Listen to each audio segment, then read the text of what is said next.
For almost 2 months, I told everyone I was moving back to America. My friends in the Philippines knew. My daughter knew. In my mind, the decision was already finished. I was going home. Then one Saturday morning, I sat at my table with a notebook and started calculating what going home would actually cost. Not the plane ticket. That part was easy. I wrote down rent, apartment deposits, utilities, transportation, car insurance, groceries, furniture, medical expenses, phone service, and all the ordinary things I had not been paying for in America for years. Somewhere on the second page, I stopped writing. I could afford a ticket back to the United States.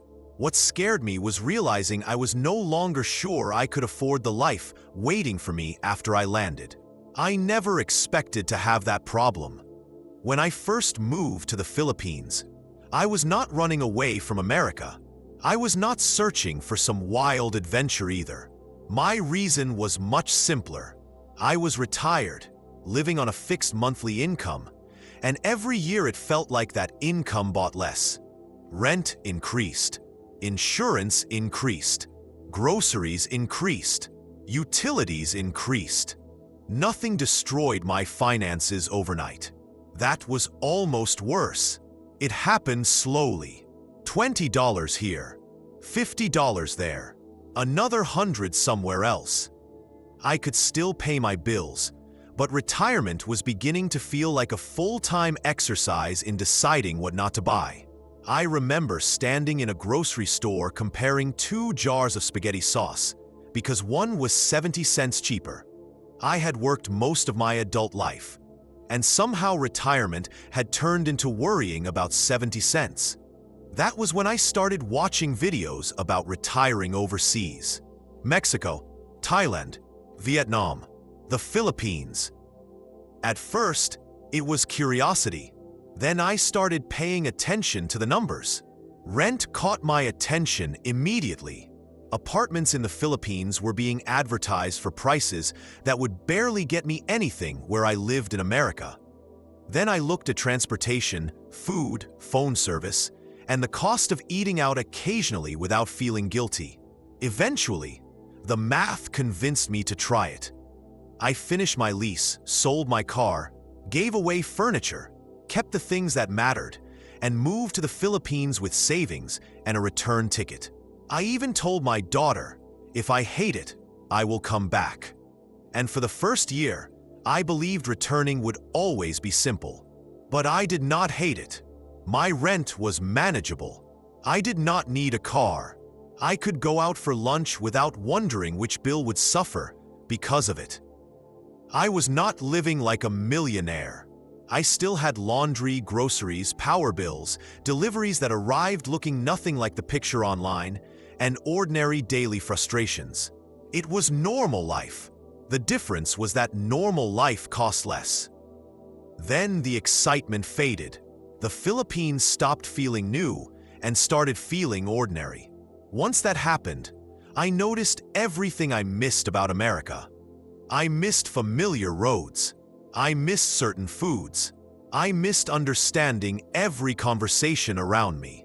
Most of all, I missed my daughter. Small frustrations became bigger in my mind. If I could not find a product I liked, I thought about America. If the internet went down, I thought about America.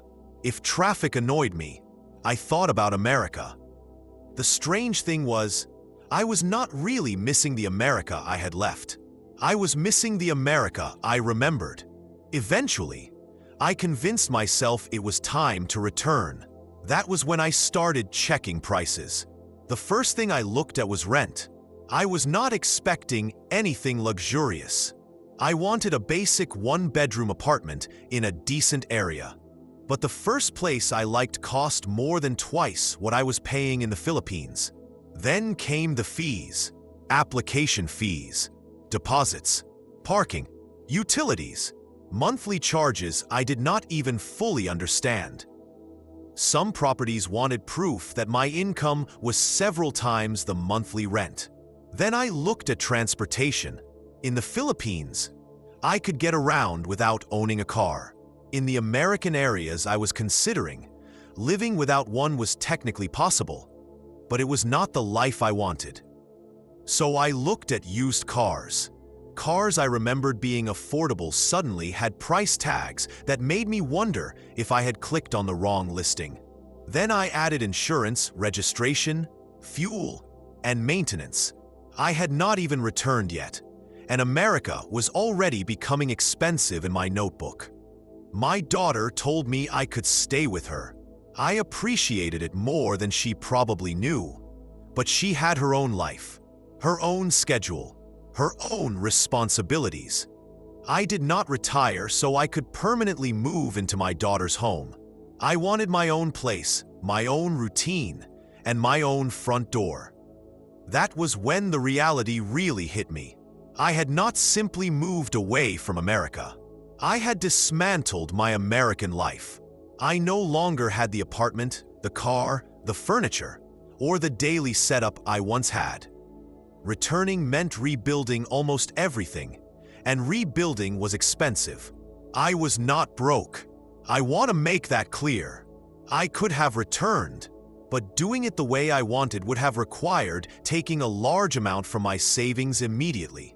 After that, my monthly expenses would probably have been high enough that I would continue using those savings. That frightened me because those savings were not vacation money. They were my protection against medical problems, emergencies, unexpected travel, or simply living longer than expected.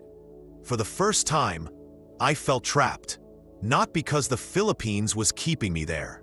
Nobody was stopping me from leaving. I could buy a ticket anytime. What I finally understood was that leaving and rebuilding were completely different things. For several weeks, I became angry at everything. I blamed myself. Maybe I should have kept the car. Maybe I should have stored more furniture. Maybe moving overseas had been a mistake. Then I started blaming the Philippines too. The heat annoyed me more. The noise annoyed me more. Every inconvenience became proof that I needed to leave. Then my daughter asked me a question I did not like. She said, "Are you trying to move home because you are unhappy there? Or are you unhappy there because you have decided you should move home?" At first, I thought those were the same thing. They were not. My life in the Philippines had not suddenly become terrible. My rent was still affordable. My friends were still here. My expenses were manageable. Nothing major had changed except the story I was telling myself. So instead of immediately moving back, I booked a trip to America. I wanted to spend time with my daughter, visit apartments, look at cars, buy groceries, and see how life actually felt instead of judging everything through a computer screen. The first few days were wonderful. Familiar food, familiar roads, familiar voices. I could understand every conversation around me. I remember thinking, "This is it. I am coming back." Then the vacation feeling disappeared. My daughter returned to work. She had errands, appointments, and plans. Suddenly, I was not having an emotional homecoming. I was a retired man sitting in someone else's house on a Tuesday morning.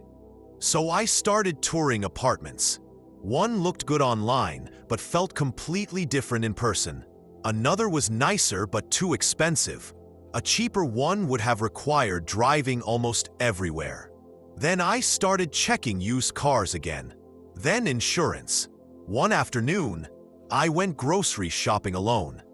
Coffee, eggs, bread, fruit, a few things for dinner. Nothing special. When I saw the total at the register, I actually looked back into the cart because I thought I must have accidentally picked up something expensive. I had not.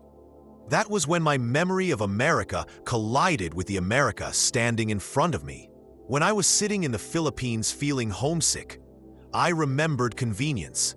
I remembered family. I remembered familiar stores and having a car. What I had forgotten was how much money that entire lifestyle required every month.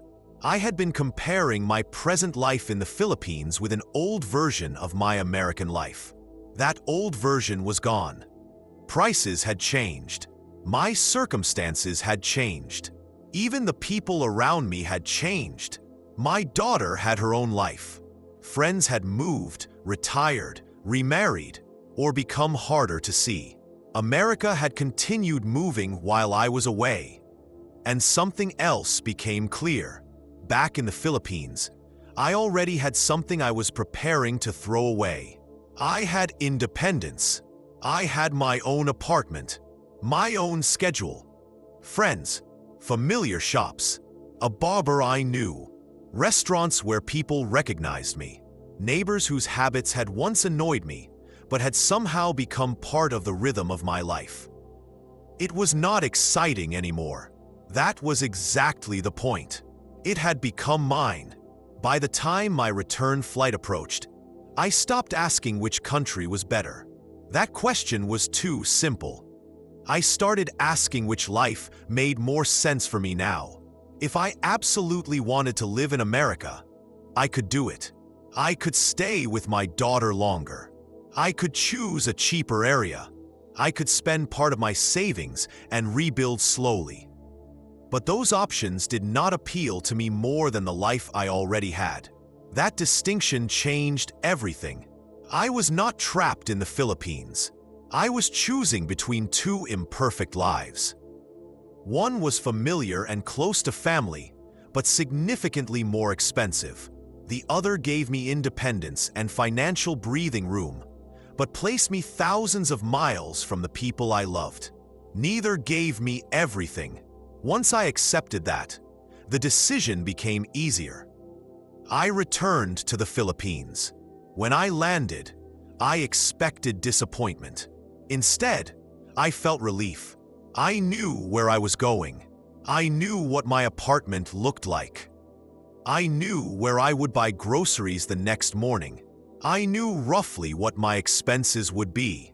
For the first time in months, that predictability felt valuable. I still miss America. I still miss my daughter. I may eventually move back. I have stopped pretending I know exactly where I will spend the rest of my life. But I also stopped saying I cannot afford to go home. The truth is more complicated. I can afford to return to America. What I cannot easily afford is recreating the exact American life I remember. And maybe that is the lesson. Before retiring overseas, do not only calculate what it costs to leave. Calculate what it might cost to come back. Housing, transportation, insurance, furniture, deposits, and the monthly income you will need once you return. But do not let that fear stop you from building a life somewhere else either. For me, the Philippines is not perfect. America is not perfect. Retirement is not perfect. Right now, I have a life I can afford, a routine that feels like mine, and enough financial breathing room to enjoy some of the years I worked so long to reach. Maybe one day the calculation changes. If it does, I will deal with it then.